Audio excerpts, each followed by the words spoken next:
अऊज़ु बिल्लाहि मिनश्शैतानिर्रजीम बिस्मिल्लाहिर्रहमानिर्रहीम। आज हम पढ़ेंगे मुतक़ारिबान और मुतबाइदान को, क्योंकि पहले हम पढ़ चुके हैं मुतमासिलान। मुतमासिलान में हमने पढ़ा था कि दो एक जैसे, दो हरूफ जो मखरज और सिफ्त के एतबार से एक जैसे हों।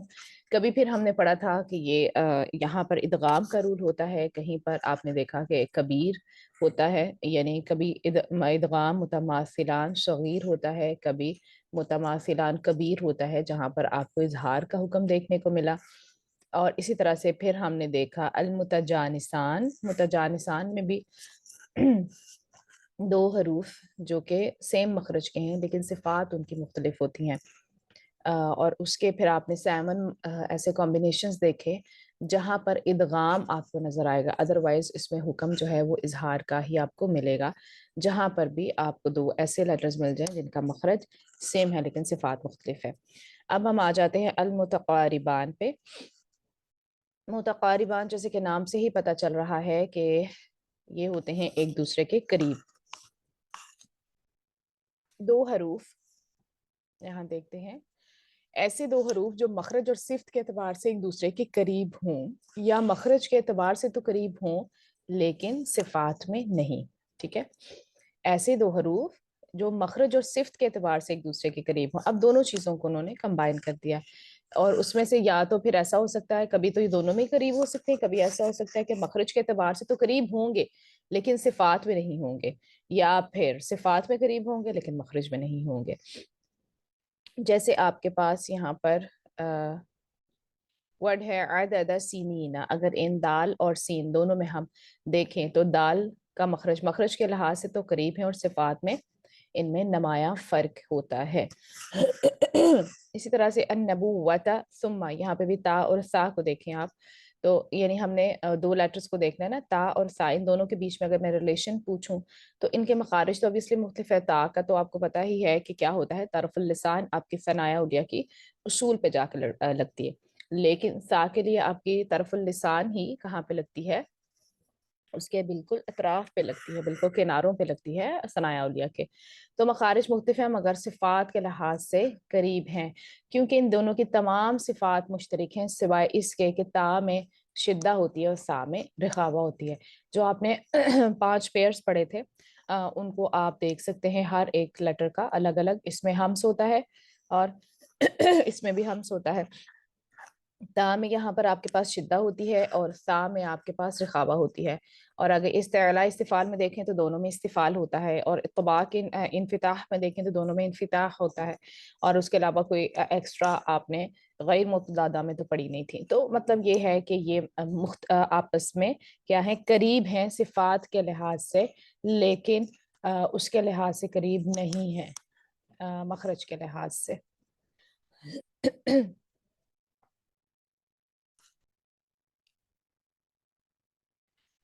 तो यहाँ पर हमने ये देख लिया कि इनके दरमियान जो ताल्लुक होगा उसको हम कहेंगे मुतकारिबान। ठीक है, अब मुतकारिबान भी या तो सगीर होगा या फिर आपके पास कबीर होगा। तो पहले देख लेते हैं, इसमें भी बिल्कुल वैसे जैसे अल मुतजानिसान में आपने क्या पढ़ा था कि अमूमी हुक्म उसका क्या है, इजहार का है, मखसूस हालात में सिर्फ इदगाम होता है।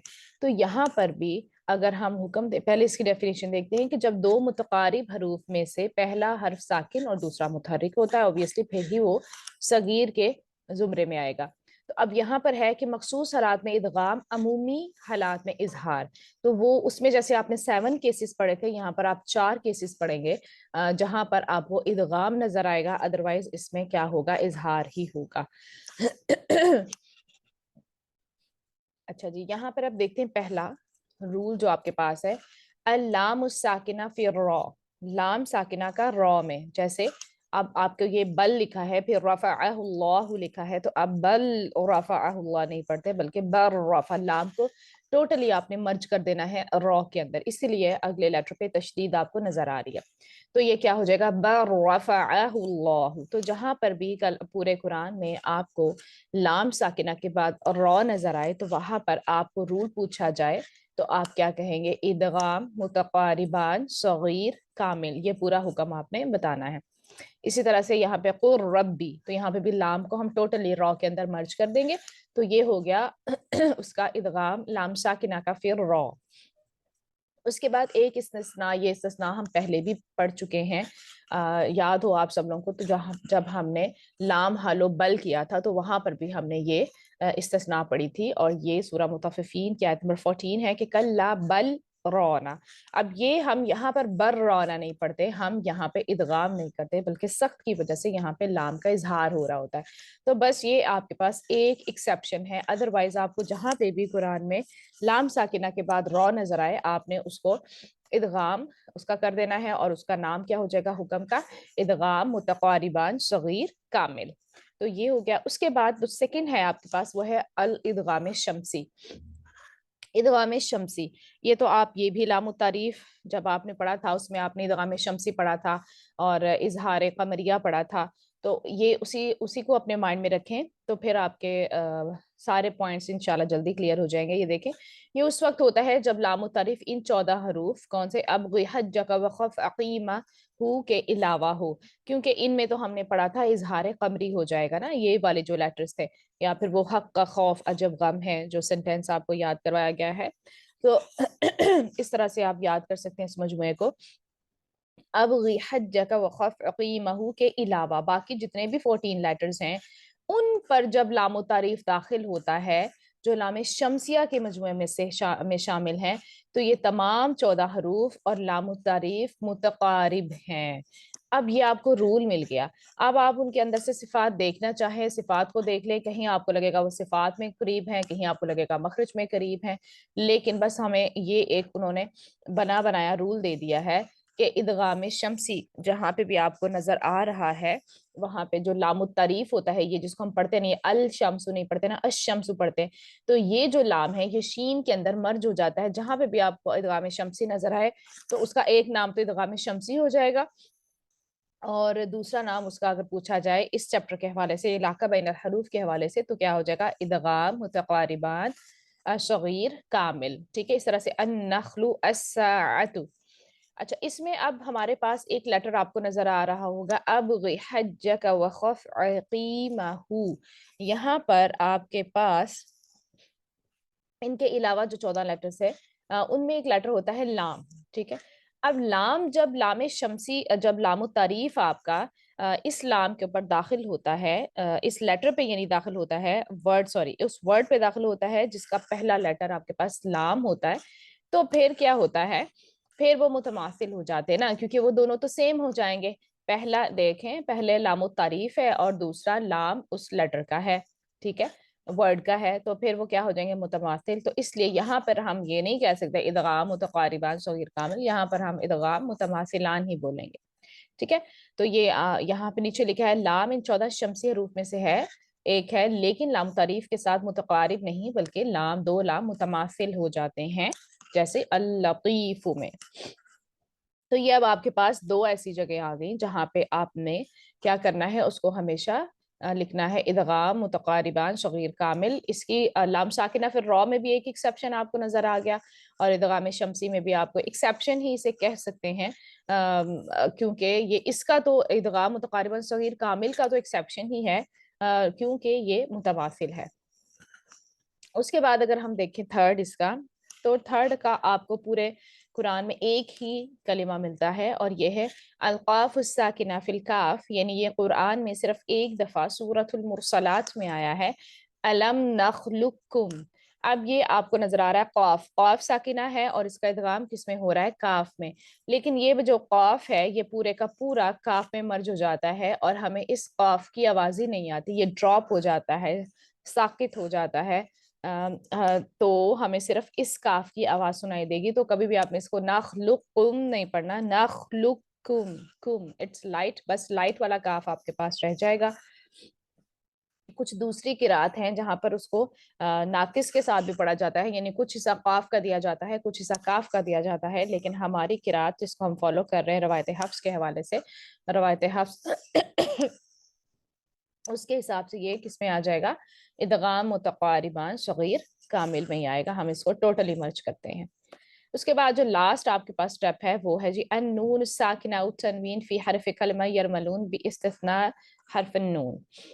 اب نون ساکنہ یا تنوین، نون ساکنہ یا تنوین لفظ یرملون میں تمام حروف کے ساتھ سوائے حرف نون کے.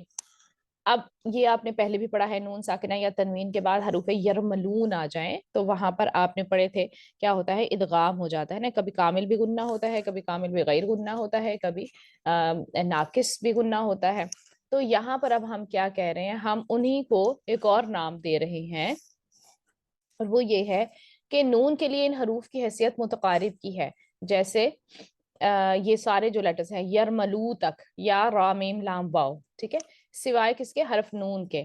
کیوں؟ کیونکہ نون کے ساتھ اگین وہ کیا ہو جائے گا، متماثل ہو جائے گا. نون اور نون جب ملیں گے تو وہ متماثل کی طرح آئیں گے. اس لیے یہاں پر ہے ولم یکن لہو، یہاں پر نون ساکنہ کے بعد لام آپ کو نظر آ رہا ہے. پہلا حکم جو آپ بتائیں گے، آپ کہیں گے کہ اس میں تو کیا ہو رہا ہے، ادغام کامل بغیر گنہ ہو رہا ہے، صحیح. لیکن یہاں پر اب اس چیپٹر کے حوالے سے اس کا آنسر کیا ہونا چاہیے، ادغام متقاربان صغیر کامل، ٹھیک ہے. اور اسی طرح سے من ولی میں نون کے بعد واو آ رہا ہے، تو یہاں پر آپ کا پہلا آنسر کیا تھا، ادغام ناقص بغنہ. لیکن یہاں پر اب کیا آ جائے گا، ادغام متقاربان صغیر ناقص. اب کامل نہیں رہے گا، یہ بھی ناقص ہی بن جائے گا، لیکن ادغام متقارب بولیں گے. اب آپ اس کو خالی ادغام نہیں بولیں گے. تو یہ اس کا حکم ہو گیا. اس کے بعد آپ دیکھتے ہیں اس کی بھی ایک استثناء ہے جو سورۃ القیامہ میں آتا ہے. ہم اس میں بھی پڑھ چکے ہیں پہلے. سورۃ القیامہ آیت نمبر 27 میں وقیل من راق، یہاں پہ بھی سخت ہے. سخت کی وجہ سے یہ نون اس کے اندر مرج نہیں ہوتا، تو اس لیے یہاں پر ادغام متقاربان صغیر کامل نہیں ہوگا، لیکن یہ اس کی کیا ہو جائے گی، استثناء. کیوں؟ کیونکہ یہاں پہ سخت ہے، سخت کی وجہ سے نون کا اظہار ہے. تو یہ آپ کے پاس 4 ایسی کنڈیشنز تھیں جہاں پر آپ کہتے ہیں کہ ہم ہمیشہ کیا کہیں گے، اس پہ ادغام ہو رہا ہے. اور باقی جتنے بھی آپ کو یہ ایسے لیٹرز نظر آ جائیں جو مخرج میں قریب ہوں، صفات میں دور ہوں، یا صفات میں قریب ہوں مخرج میں دور ہوں، تو کیا ہوگا، وہ آپس میں متقارب ہوں گے لیکن حکم اظہار کا رہے گا. اب ہم اسی طرح دیکھ لیتے ہیں المتقاربان کبیر کو. جب متقاربین کے دونوں حروف متحرک ہوں تو اب آپ کے پاس کیا ہے حکم، وجوب الاظہار، اگین اظہار ہو جائے گا. جیسے قال ربا، تو یہاں پہ لام اور را تو آ رہے ہیں لیکن مرج نہیں کر رہے نا ہم، قال ربا دونوں متحرک ہیں تو حکم اظہار کا آ گیا. کبیر میں ہمیشہ حکم اظہار کا ہی ہوگا. پھر اس کے بعد المتقاربان مطلق ہے. مطلق میں دیکھیں، مطلق میں کیا ہوتا ہے، پہلا حرف آپ کا متحرک ہوتا ہے اور دوسرا آپ کا ساکن ہوتا ہے. اس کی ایگزامپلس بہت کم ملتی ہیں، اس لیے میں نے یہاں پہ کوئی ایڈ اپ نہیں کی ہے. آپ لوگ قرآن میں جب دیکھیں گے انشاءاللہ کوئی نہ کوئی ایگزامپل آپ کو مل جائے گی. اچھا، اس کے بعد آپ کے پاس لاسٹ ٹاپک ہے المتباعدان. متباعدان کا مطلب ہوتا ہے دور دور. ہاں، تو صفات میں بھی دور ہوں گے اور کس میں، مخارج میں بھی دور ہوں گے. تو جب وہ دور دور ہوں گے تو پھر تو ہمیں بہت سارے لیٹرز ایسے مل جاتے ہیں جو یعنی ریسٹ آف دا لیٹرز جو رہ گئے، جو کمبینیشنز ہم نے نہیں پڑھے ہیں، جو دور دور ہیں، جو متقاربان، متجانسان، متماثلان میں نہیں آتے ہیں، تو وہ سارے متباعدان میں بھی آ جائیں گے. اس لیے اس کا کوئی بھی خاص حکم اس طرح سے ہمیں نہیں ملتا جیسے ہم نے ان تینوں کے پڑھے ہیں. تو تمام متباعدان کے لیے قاعدہ جو ہے نا وہ اظہار ہی ہے. اب وہ دور دور ہیں تو اس لیے وہ مرج بھی نہیں ہوں گے. تو یہ بس آپ نے یاد رکھنا ہے. جیسے آپ نے باقی تینوں میں ادغام کا قاعدہ پڑھا ہے، لیکن یہاں پہ سب کے لیے کیا ہوگا، اظہار کا قاعدہ ہوگا، قطع نظر اس کے کہ یہ تعلق صغیر ہے یا کبیر ہے. کیونکہ ہم نے پیچھے سب جہاں پہ بھی ہم نے صغیر پڑھا وہاں ہم نے ادغام کا ورڈ ساتھ ایڈ کیا کیونکہ حکم ادغام ہو رہا تھا. لیکن اب ہم یہاں کہہ رہے ہیں کہ صغیر ہو تعلق یا کبیر ہو، حکم کون سا ہوگا، اظہار کا ہی ہوگا. جیسے ہا اور میم. ہا آپ دیکھیں کہاں سے نکلا، آپ کا وسط الحلق سے نکل رہا ہے. میم آپ کا شفتان سے نکل رہا ہے، تو بہت دور ہیں آپس میں، صفات میں بھی مخارج میں بھی. یحملون، تو یہ اس کی ایک ایگزامپل ہوگی. اس طرح سے قاف اور را کے ساتھ دیکھیں تو قاف آپ کا اقصی لسان ہے، را آپ کا طرف اللسان ہے، بہت دور دور ہے، صفات بھی مختلف ہیں. अल-क़ुरा, तो यहाँ पर अगर मैं रिलेशन आपसे पूछूं कि इनका क्या है, ये दोनों मुतहर्रिक हैं, यहाँ पर एक साकिन था और एक आपका मुतहर्रिक था। अब यहाँ पे दोनों ही मुतहर्रिक है, इस पे भी हुक्म क्या होगा, इजहार का ही होगा और ये मुतबाइदान के कायदे में आएंगे। ता और काफ को देखें तो वाली तुक मीलू, अब यहाँ पर पहला मैंने मुतहर्रिक कर दिया है और दूसरा जो काफ था वो साकिन कर दिया, यानी ये आपके पास अगर देखा जाए तो सगीर की मिसाल है, ये आपके पास कबीर की मिसाल है और ये आपके पास मुत्तलक की मिसाल है कि जहाँ पे पहला मुतहर्रिक है और दूसरा साकिन है। तो ये हमें फर्क नहीं पड़ता कोई भी हो ताल्लुक बीच में, लेकिन हुक्म हमेशा इजहार का रहेगा। तो ये बस आपकी स्टोरी थी, ये आपका चैप्टर था, पूरा कंप्लीट हो गया अल्हम्दुलिल्लाह। अब ये है कि कुरान पढ़ेंगे, देखेंगे, उसके अंदर से जो तो मखसूस कलिमात आपने पढ़े हैं उनको बेशक आप मार्क कर लीजिएगा ताकि नेक्स्ट टाइम में आसानी रहे, और जो आपने अमूमी पढ़े हैं वो तो फिर अब आप देखते जाएंगे तो आपको पढ़ पढ़ के ही पता चलता जाएगा कि कौन सा हुक्म हो रहा है। तो इसके बाद इंशाल्लाह ताला अब हमारा एक चैप्टर रह गया हमज़तुल वस्ल, वो अब हम करेंगे नेक्स्ट टाइम इंशाल्लाह स्टार्ट। जज़ाकुमुल्लाह खैरन कसीर।